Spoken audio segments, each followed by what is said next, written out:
रात का समय था। बारिश रुक रुक कर हो रही थी। मैं अपने छोटे से बैग को कंधे पर लटकाए एक सुनसान रास्ते पर चल रहा था। मेरे मोबाइल में नेटवर्क नहीं था और चारों ओर बस झींगुरों की आवाजें आ रही थीं।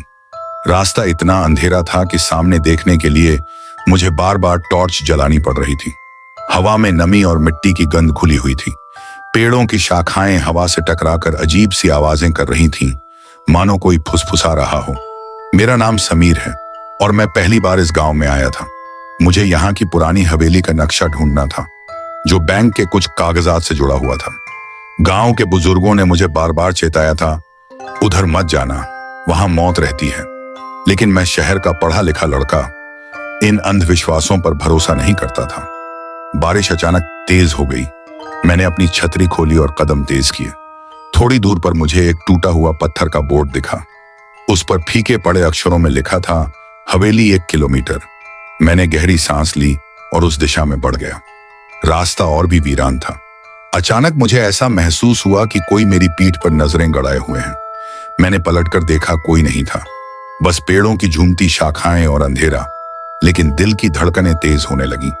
मैंने खुद को समझाया, समीर, डरने की जरूरत नहीं है, यह सब दिमाग का खेल है। लेकिन कहीं ना कहीं मन के अंदर एक अजीब सी बेचैनी उठ रही थी। आखिरकार मैं उस हवेली के सामने पहुंच गया। एक विशाल लोहे का गेट मेरे सामने था, जिस पर जंग लगा हुआ था और बेलें लिपटी हुई थी। हवेली इतनी बड़ी थी कि उसका ऊपरी हिस्सा बादलों और धुंध में छिपा हुआ लग रहा था। खिड़कियां टूटी हुई थीं और पर्दे हवा से हिल रहे थे, जैसे कोई अंदर से झांक रहा हो। गेट आधा खुला हुआ था, मानो मुझे अंदर बुला रहा हो। मैंने गेट को धक्का दिया तो वो एक भयानक चर्र की आवाज के साथ खुला। उसी पल मुझे लगा किसी ने कान के पास फुसफुसाकर कहा, आओ अंदर आओ। मेरी रीढ़ की हड्डी में ठंडक उतर गई। हवेली के आंगन में कदम रखते ही माहौल बदल गया। बाहर की बारिश की आवाज जैसे अचानक गायब हो गई। यहां सन्नाटा था, बिल्कुल मृत जैसा। बीच में एक टूटा हुआ फव्वारा था जिसमें काई जमी हुई थी। जमीन पर जगह जगह काले धब्बे थे, जैसे खून के निशान हों। मैंने टॉर्च का फोकस दरवाजे पर डाला। दरवाजा आधा खुला हुआ था। अचानक वो अपने आप धड़ाम से बंद हो गया। मैं वहीं जम गया। फिर दरवाजे के पीछे से वही कांपती हुई आवाज सुनाई दी, आओ अंदर आओ। दिल थाम कर मैंने दरवाजा खोला और अंदर चला गया। भीतर अंधेरा और सीलन भरा माहौल था। दीवारों पर पुराने चित्र लटके थे, जिनके चेहरे आधे उखड़े हुए थे। फर्श पर बिखरी धूल में अजीब सी आकृतियां बनी हुई थीं, जैसे किसी ने नाखून से खरोंच कर बनाए हों। कमरे के कोने में एक लकड़ी की कुर्सी रखी थी, जो अपने आप हिल रही थी। मैं धीरे धीरे उस कुर्सी के पास गया। तभी अचानक कुर्सी पर बैठे एक बूढ़े आदमी का धुंधला सा चेहरा नजर आया। उसकी आंखें गहरी लाल थीं और होंठों से काला तरल टपक रहा था। उसने धीरे से कहा, तुम्हें भी आराम चाहिए ना? मैं उस बूढ़े के चेहरे को घूरता ही रह गया। उसकी आंखों में लालिमा इस कदर थी कि जैसे अंगार जल रहे हों। उसके होंठ लगातार कांप रहे थे और काला तरल नीचे गिरकर फर्श पर छोटे छोटे धब्बों में बदल रहा था। मैं डरते हुए बोला, आप कौन हैं? उसने कोई जवाब नहीं दिया, बस अपनी हड्डियों से भरे हाथ को मेरी तरफ बढ़ाया। उसकी उंगलियां इतनी लंबी और टेढ़ी थीं कि लग रहा था जैसे किसी जानवर के पंजे हों। उसने फिर धीमी आवाज में कहा, आराम चाहिए, सुकून चाहिए, मौत चाहिए। मेरा गला सूख गया। मैंने धीरे धीरे पीछे हटना शुरू किया, लेकिन तभी दरवाजा अपने आप बंद हो गया और पूरा कमरा अंधेरे में डूब गया। अचानक कमरे की दीवारों पर हल्की हल्की आकृतियां उभरने लगीं। ऐसा लग रहा था जैसे परछाइयां जिंदा हो गई हों। हर परछाई मेरे करीब आने लगी। मैं इधर उधर टॉर्च घुमा रहा था, लेकिन रोशनी पड़ते ही वे गायब हो जाती और दूसरी तरफ से फिर नजर आने लगती। मुझे अपने कानों के पास किसी महिला की हंसी सुनाई दी। वह हंसी धीरे धीरे तेज होती गई और फिर अचानक चीख में बदल गई। मेरा दिल जोर जोर से धड़कने लगा। मैंने कांपते हुए अपने बैग से पवित्र धागा निकाला, जो मां ने चलते वक्त दिया था। मैंने उसे हाथ में पकड़ा ही था कि बूढ़े की आवाज फिर गूंजी, यहां कोई धागा काम नहीं करेगा, यहां सिर्फ खून काम करता है। मैंने खिड़की की ओर दौड़कर उसे खोलने की कोशिश की, लेकिन वह जंग लगी हुई थी। बाहर बारिश लगातार हो रही थी और बिजली की चमक से हवेली का पूरा ढांचा एक पल को रोशन हो जाता था। मैंने पीछे मुड़कर देखा तो बूढ़ा गायब था। उसकी जगह एक टूटी हुई गुड़िया रखी थी, जिसकी आंखें निकली हुई थीं। गुड़िया अपने आप बोलने लगी, भाग नहीं सकते, मौत अंदर है। मैं घबरा गया और कमरे का दरवाजा खोला। बाहर का गलियारा बेहद लंबा था। दीवारों पर लगी मोमबत्तियां अपने आप बुझ रही थीं। हर कोने से किसी के चलने की आहट आ रही थी, लेकिन वहां कोई नहीं दिख रहा था। मैं धीरे धीरे गलियारे से गुजर रहा था। अचानक मुझे सामने सफेद कपड़ों में एक औरत दिखी। उसके लंबे काले बाल जमीन पर घिसट रहे थे। उसका चेहरा झुका हुआ था, लेकिन उसके पैरों की दिशा उलटी थी। मैं ठिठक गया। वह धीरे धीरे मेरी ओर बढ़ने लगी। मैंने कांपती आवाज में कहा, तुम कौन हो? तभी उसने अचानक अपना सिर ऊपर उठाया। उसका चेहरा पूरी तरह जला हुआ था और आंखों की जगह काले गड्ढे थे। वह चीखते हुए मेरी तरफ भागी। मैं भागते भागते दूसरी ओर के कमरे में घुस गया और दरवाजा बंद कर लिया। अंदर घुप अंधेरा था और सांस लेना मुश्किल हो रहा था।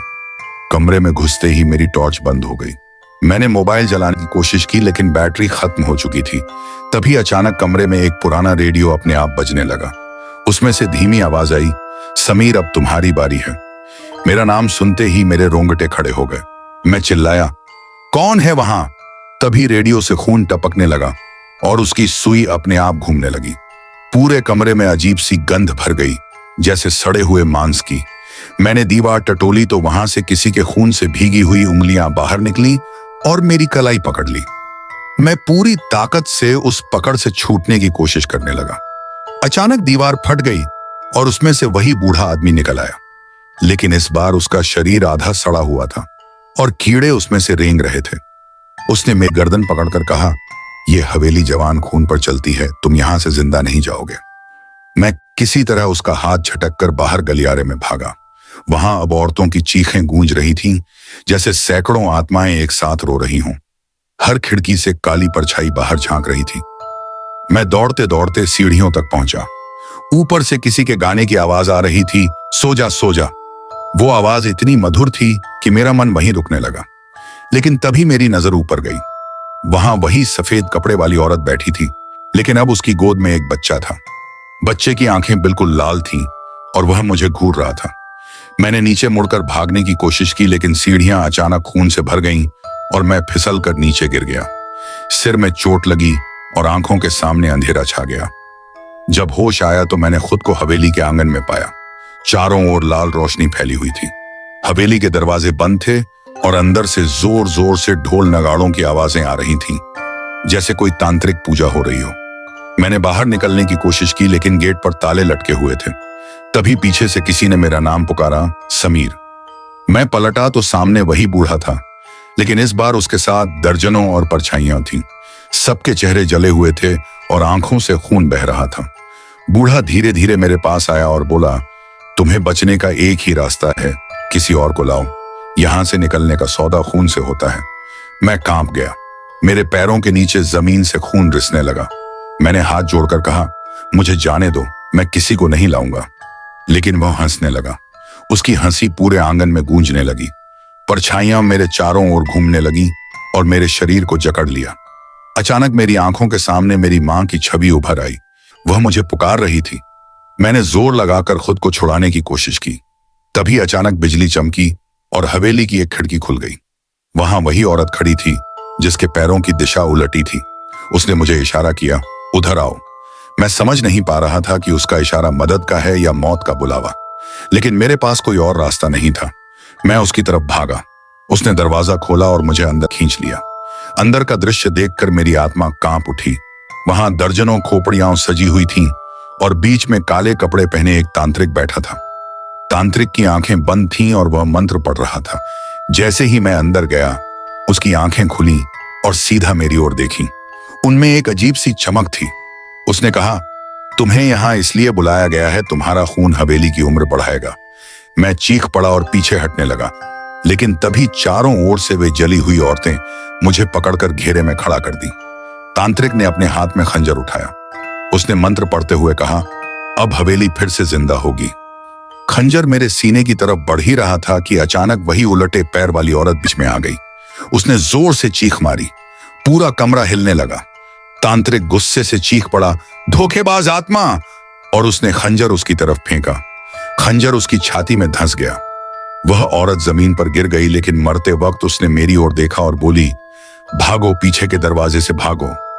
उसकी आंखों से आंसू बह रहे थे और चेहरे पर शांति थी, जैसे उसने मुझे बचाकर मुक्ति पा ली हो। मैंने मौका देखकर पीछे का दरवाजा खोला और भागा। वहां एक लंबा अंधेरा सुरंग जैसा रास्ता था। दीवारों पर मकड़ी के जाले थे और हवा में घुटन भरी गंध। मैं लगातार दौड़ता रहा। पीछे से तांत्रिक और आत्माओं की चीखें सुनाई दे रही थी। सुरंग खत्म होते ही मैं अचानक गांव के बाहर पहुंच गया। बारिश अब रुक चुकी थी और आसमान साफ था। मुझे लगा कि मैं बच गया, लेकिन दिल में डर अभी भी जिंदा था। मैं गांव वालों के पास भागकर गया और उन्हें सब बताया, लेकिन उन्होंने मेरा मजाक उड़ाया। एक बुजुर्ग ने कहा, तुम पहले नहीं हो जो वहां गया वो कभी वापस नहीं आया, तुम जिंदा कैसे लौट आए? मैं चुप हो गया। तभी मेरी नजर गांव के एक लड़के पर पड़ी। उसकी आंखों में वही लाल चमक थी जो बूढ़े की आंखों में थी। मेरा दिल डूब गया। मुझे समझ आ गया कि हवेली का श्राप अब गांव में फैल चुका है। रात को जब मैं अपने कमरे में सो रहा था, खिड़की पर दस्तक हुई। मैंने डरते डरते खिड़की खोली। वहां वही बूढ़ा खड़ा था। उसके पीछे दर्जनों आत्माएं थीं। उसने मुस्कुराकर कहा, सौदा अधूरा है समीर, तुम बच नहीं सकते, अब तुम्हारी बारी है। और फिर सब गायब हो गए। मैं पसीने से भीगा तक गया, लेकिन मेरी हथेली पर खून के धब्बे थे, यानी यह सपना नहीं था। तभी कानों में वही आवाज गूंजी, आओ अंदर आओ। और मुझे समझ आ गया कि हवेली अब मेरे भीतर बस चुकी है। अभी लाइक करो, सब्सक्राइब करो, क्योंकि जो अगली कहानी आने वाली है वो तुम्हें चैन से सोने नहीं देगी।